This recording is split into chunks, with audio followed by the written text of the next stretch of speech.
नमस्कार दोस्तों, स्वागत है आपका वैदिक गणित अद्भुत ज्ञान में।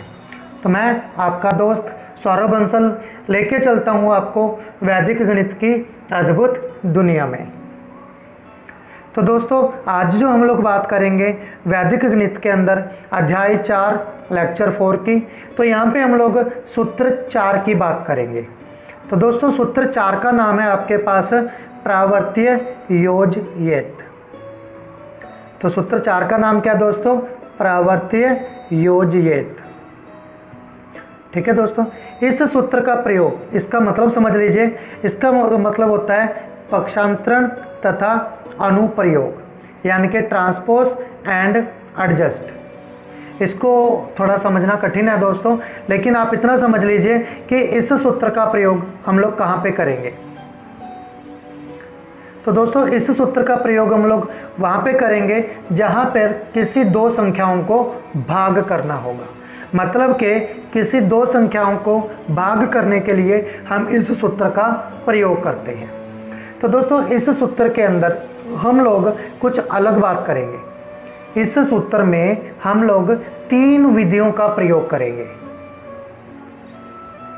सबसे पहले आएगी दोस्तों आपके पास निखिलम विधि, दूसरी होएगी दोस्तों प्रावर्तित अंक विधि, और तीसरी विधि होएगी दोस्तों ध्वजांक विधि। तो सबसे पहले हम लोग बात करेंगे दोस्तों निखिलम विधि की। निखिलम विधि के अंदर उस संख्याओं को भाग किया जाता है जहां पर जो भाजक है वो अपने आधार से कम होता है। निखिलम विधि में उन दो संख्याओं को भाग किया जाएगा जहां पे भाजक अपने आधार से कम होता है। जैसे आपको पता है कि आधार हम लोग 10 लेके चलते हैं, या आधार हमारे पास 100 होगा, या आधार हमारे पास 1000 होगा। तो यहाँ पे जो भाजक है वो आपका 10 से छोटा यानी कि 9 हो सकता है, 8 हो सकता है, 7 हो सकता है। इसी टाइप से अगर आपके पास 100 को आधार लेके चलते हो तो आपका भाजक 98, 95, 79, 85, 80 कुछ भी हो सकता है। इसी टाइप से अगर आप लोग 1000 को बेस लेके चलोगे यानी कि आधार लेके चलोगे तो वहाँ पे आप 890, 991 इन संख्याओं से आप आसानी से भाग कर सकते हो। दूसरी विधि होती है आपके पास प्रावर्तित अंक विधि। इस विधि का प्रयोग आप तब करोगे जब आपका भाजक आधार से बड़ा हो। तो यहाँ पे आपके पास क्या होएगा? भाजक आधार से बड़ा होगा, और दूसरी विधि के अंदर, पहली विधि थी सॉरी जो, इसमें आपके पास भाजक आधार से छोटा होता है। भाजक अपने आधार से छोटा। दूसरी विधि के अंदर हम लोग ने पढ़ाएंगे जिसका नाम परिवर्तित अंक विधि है, वहाँ पे भाजक आपके पास आधार से बड़ा होगा। और जो तीसरी ध्वजांक विधि है उसका प्रयोग हम लोग वहाँ किसी भी सूत्र में कर सकते हैं, चाहे आपका भाजक आधार से छोटा है, चाहे आपका भाजक आधार से बड़ा है, चाहे आपका भाजक आधार से कितना भी छोटा क्यों ना हो और कितना भी बड़ा क्यों ना हो, तो वहाँ पे हम लोग किसका यूज़ करेंगे? ध्वजांक विधि का। मतलब कि ध्वजांक विधि में हम लोग इन दोनों विधियों को भी यूज़ कर सकते हैं। ठीक है दोस्तों, तो इन तीनों विधियों को हम लोग step by step 3 video lectures के अंदर कवर करेंगे। तो पहले वीडियो लेक्चर के अंदर हम लोग निखिलम विधि के द्वारा भाग करना सीखेंगे। चलिए दोस्तों, देखते हैं निखिलम विधि से हम लोग कैसे भाग करेंगे। तो निखिलम विधि का भाग उसी वक्त किया जाता है दोस्तों जब आपके पास भाजक अपने आधार से कम होता है। तो यहाँ पे देखिएगा, जैसे हम लोग कुछ एग्जांपल लेके आए हैं जहाँ पे आपके पास जो आधार है वो आपके पास ज़्यादा रहेगा, लेकिन जो भाजक है वो आधार से कम रहेगा। तो सबसे पहले हम लोग आधार 100 के लिए लेके चलेंगे, फिर आधार 10 के लिए भी लेके चलेंगे, फिर आधार हम लोग 1000 के लिए भी करेंगे। तो सबसे पहले देखते हैं कि इस तरीके से कैसे सॉल्व किया जाता है। तो सबसे पहले देखेंगे हमारे पास भाजक कितना है, यहाँ पे 88 है, आधार कितना आपके पास 100 है। तो यहाँ पे हम लोग एक संख्या निकालते हैं पूरक। आधार आपके पास 100 है, भाजक आपके पास 88 है, तो हम लोग एक निकालते हैं पूरक। पूरक कैसे निकालोगे? आधार में से आप भाजक को माइनस करोगे, जो भी उत्तर आएगा उसको हम लोग बोलते हैं पूरक। ठीक है दोस्तों, अब आपने ध्यान रखना है, यहाँ पे हम लोग क्वेश्चन को सॉल्व करने के लिए 3 भाग बनाते हैं, भाग 1, भाग 2 और भाग 3। तो भाग 3 में हम लोग क्या करते हैं, सबसे पहले जो हमारे पास डिविडेंड होता है, इंग्लिश में इसको डिविडेंड बोल देते हैं दोस्तों, इसके अंदर हम लोग जो अंत वाले 2 नंबर होंगे उसको भाग 3 में लिखेंगे। याद रखना दोस्तों, आधार में जितनी जीरोज होंगी डिविडेंड के उतने ही अंक भाग 3 में लिखे जाएंगे, और जो बाकी के अंक हैं वो भाग 2 में लिखे जाएंगे। और भाग 1 में हम लोग भाजक और इसके पूरक को लिखते हैं। तो अब आपने गुना कैसे करनी है दोस्त, भाग कैसे करनी है। तो सबसे पहले ये जो 1 है ये आपका एज इट यहीं पे सेम आ जाएगा। अब आपने इस 1 को 1 और 2 से अलग अलग गुना करनी है। तो 1 को अगर 1 से गुना किया तो 1 को 2 से गुना करोगे तो 2। अब इनको जोड़ेंगे, 0 और 1 कितना हो गया 1। अब यहाँ पे फिर 1 आ गया, इसको भी इन दोनों से गुना करोगे, 1 को 1 से गुना किया 1 को 2 से गुना किया 2, 3 और 2। अब अंत में से जब आपके पास अंतिम अंक के नीचे अंक आ जाएगा तब हम लोग ये गुना करना बंद कर देते हैं। अब इनको अंत में से जोड़ना शुरू करो, 3 और 2 5, 1 और 2 3, 3 और 1 4। तो दोस्तों ये आपके पास क्या आ जाएगा, आपका भागफल आ जाएगा, जिसको हम लोग इंग्लिश में क्वोशंट बोल देते हैं। और ये आपके पास बच जाएगा शेषफल, जिसको हम लोग इंग्लिश में रिमाइंडर बोल देते हैं। ठीक है दोस्तों, बहुत आसानी से आप इसको सॉल्व कर सकते हो। सिमिलरली अगर हम लोग दूसरे क्वेश्चन की तरफ देखते हैं तो दूसरे क्वेश्चन में हमारे पास जो भाजक है वो 8 है।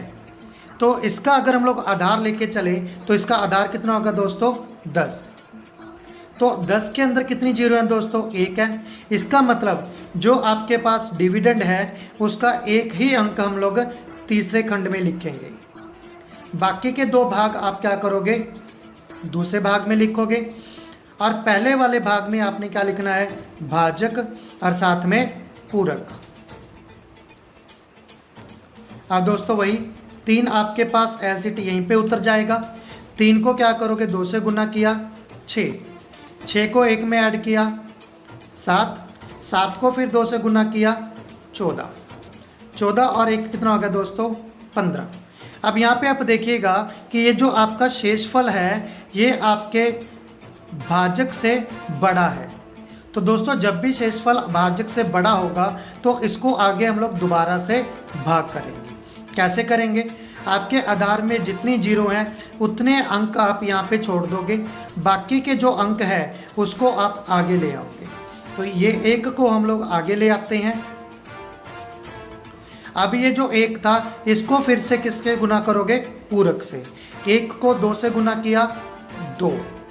अब पीछे से जोड़ना शुरू करोगे, 5 और 2 7, 37 और 1 38। तो ये आपके पास क्या आएगा दोस्तों, भागफल हो जाएगा और ये आपके पास शेषफल हो जाएगा। ठीक है दोस्तों, तो इस तरीके से हम लोग ऐसे प्रश्नों को सॉल्व करते हैं। चलिए हम लोग तीसरे क्वेश्चन की तरफ चलते हैं। तीसरे क्वेश्चन में हम लोग फिर से वही 1248 को भाग करेंगे 91 से। अब यहाँ पे भाजक आपके पास 91 है, आधार आपके पास 100 हो गया, पूरक कितना होएगा, आधार में से भाजक को माइनस करोगे, कितना बचेगा 9। अब आधार में आपके पास कितनी जीरो हैं 2, तो आपके पास डिविडेंड के 2 अंक आप क्या करोगे, अंतिम पद में लिख दोगे। बाकी के 2 अंक आप पहले लिख दोगे। यहाँ पे आपके पास भाजक कितना है दोस्तों 91, उसके बाद आपके पास पूरक। इसके अंदर एक चीज़ याद रखना दोस्तों, पूरक में आपके पास उतने ही अंक होने चाहिए जितने आपके आधार में जीरो हैं। अब जैसे यहाँ पे 9 आ रहा था तो इसके आगे आप एक अपनी जीरो लगा सकते हैं। अब वही 1 आपका यहीं पे आ जाएगा, 1 को 0 से गुना करोगे 0, 1 को 9 से गुना किया 9, 0 में 2 को ऐड किया 2, 2 को 0 से गुना किया 0, 2 गुना 9 18। अब इनको ऐड करोगे 8 और 8 16 का 6 1, 1 और 1 2, 2 और 4 6, 6 और 9 15। अब फिर से देख रहे हैं दोस्तों कि आपके पास जो शेषफल है वो आपके आधार से या फिर आपके भाजक से ज़्यादा है। तो इसको फिर से करेंगे, 2 अक्षर आप वहीं पे छोड़ दोगे, 1 आप आगे लिख दोगे और 1 को अब आप लोग 0 और 9 से अलग अलग गुना। 1 को 0 से गुना करोगे 0, 1 को 9 से गुना किया 9, 12 और 1 13 हो गया दोस्तों, 6 और 9 15 का 5, 1 और 5 6। तो ये आपके पास क्या बच गया दोस्तों, भागफल हो गया और ये आपका शेषफल हो जाएगा। ठीक है दोस्तों, अब एक प्रश्न और करते हैं हम लोग, जहाँ पे हम लोग आधार 1000 लेके चलेंगे। तो यहाँ पे आधार कितना हो गया हमारा 1000, भाजक हमारे पास कितना है 880, तो पूरक हमारे पास कितना हो जाएगा दोस्तों 120। अब इसको भी इस तरीके से सॉल्व करेंगे दोस्तों। देखिए अब यहाँ पे आधार में कितनी शून्य है, 3 शून्य है। तो हम लोग क्या करेंगे, जो हमारा डिविडेंड है उसके 3 अंक अंतिम पद में लिखेंगे, 5 7 8। तो मैंने अंतिम अंक में क्या लिख दिया 5 7 8। पहले वाले में जो बाकी बचे हुए अंक हैं कितना आ जाएगा दोस्तों 88। और जो आपके पास सबसे पहले वाला भाग है उसमें क्या लिखोगे, भाजक 880 और पूरक कितना है दोस्तों 120। अब वही काम करेंगे दोस्तों, 8 हमारे पास क्या हो जाएगा सेम आ जाएगा, 8 को गुना करो, 8 गुना 1 8, 8 गुना 2 16, 16 पूरे का पूरा लिखना है दोस्तों। अब वही ऐड करो, 8 और 8 कितना हो गया 16। अब यहाँ पे 16 नहीं लिखना दोस्तों आपने, 16 में से 6 आप एक यहाँ पे लिखना है, 6 आपका यहाँ पे आ जाएगा, 16 आ गया। अब आपने क्या करना है, ये जो 16 आया 16 को ही इनसे अलग अलग गुना करोगे। तो 16 को 1 से गुना किया 16, 16 गुना 2 32, 16 गुना 0 0। अब अंतिम अंक के अंतर नीचे अंतिम अंक आ गया, तो यहाँ पे हम लोग गुना करना बंद करेंगे, इनको जोड़ेंगे, 6 का 6, 8 और 1 9। यहाँ पे जोड़ो, 8 और 0 8, 7 और 2 9, 3 और 5 8, 8 और 6 14, 14 और 6 20 का 0, 2 और 1 3 और 1 4, 4098। अब दोस्तों यहाँ पे वही करना आपने, आधार में जितनी जीरो है उतने अंक आप यहाँ पे छोड़ दोगे, बाकी का जो अंक है वो आप आगे ले आओगे। तो 4 हम आगे ले आए। अब 4 को हम लोग क्या करेंगे 120 से अलग अलग गुना। तो 4 को 1 से गुना किया 4, 4 को 2 से गुना किया 8, 4 को 0 से गुना किया 0। अब इनको ऐड करेंगे, 8 और 0 8, 8 और 9 17 का 7, कितना बचेगा दोस्तों 1 बच गया, 1 और 4 5, 96 और 4 100, यहाँ पे आ गया 578। तो यहाँ पे देखिए शेषफल जो आया है वो आपके भाजक से कम है, इसलिए यहीं पे हम लोग इसको समाप्त करेंगे। तो ये आपके पास क्या बच गया दोस्तों भागफल, और ये आपके पास बच गया शेषफल। ठीक है दोस्तों, तो इस तरीके से हम लोग निकलन विधि का प्रयोग करके 2 संख्याओं को आसानी से भाग कर सकते हैं। Thank you.